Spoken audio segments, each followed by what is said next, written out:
Hartford, CONN. Sometimes, okay, all the time, David Letterman, who used to host his very own television program, is asked whether he still wishes he were on TV. Back then, he could do almost anything he wanted in front of millions of viewers, chat with the president, toss a wheel of runny brie off a building, even mock his once mortal frenemy Jay Leno. He must miss it terribly. At 70, David Letterman has left the nightly TV race far behind. Does he miss it? Not for a second, he says. Jesse Dittmar for the Washington Post. Not for a second, Letterman says before delivering a lengthy analogy about a prison sentence that references beatings, food poisoning and a knife fight. You sit there waiting for the punchline, the twist, the resolution, and then, at a certain point, realize it's not coming. Wait. Mr. Letterman, are you saying hosting a late-night talk show is hard time? They are exactly the same, he says. The David Letterman who will receive the Mark Twain Prize for American Humor this month looks different from the guy you remember from television. He's got a bushy white beard everybody makes a big to-do about. Stop asking, folks, they will bury me in it, he says. But that voice and octave-jumping cackle is hard to mistake for anyone but the man who hosted NBC's Late Night and CBS's Late Show, a stretch that ran from 1982 until 2015. At 70, he remains a masterful storyteller, infinitely curious and as quick with a quip as Kyrie Irving's first step to the hoop. What's gone is the nightly entertainment race that ruled his life for 33 years. There was a time, even he'll admit, when he cared about nothing more than that TV show.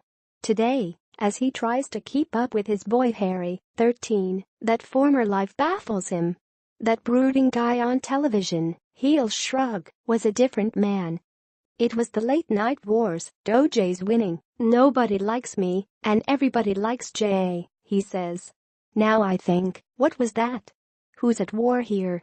There's no war anymore. And I think, why was I in the war? Letterman is the 2017 recipient of the Mark Twain Prize for American Humor. Jesse Dittmar for the Washington Post. It's a Wednesday afternoon and Letterman has driven from his home in New York to visit the Mark Twain house in Hartford, CONN. This is textbook Dave. When he realized he would be receiving the Twain Prize, Letterman didn't feel proud, he felt guilty, and on multiple levels. First, he's sadly deficient in the study of Samuel Clemens.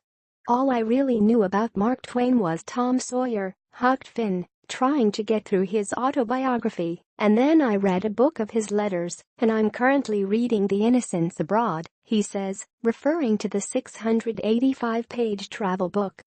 If failing to measure up to Twain isn't enough, Letterman notes the other 19 recipients of the prize, including Neil Simon, Tina Fey and Bill Murray.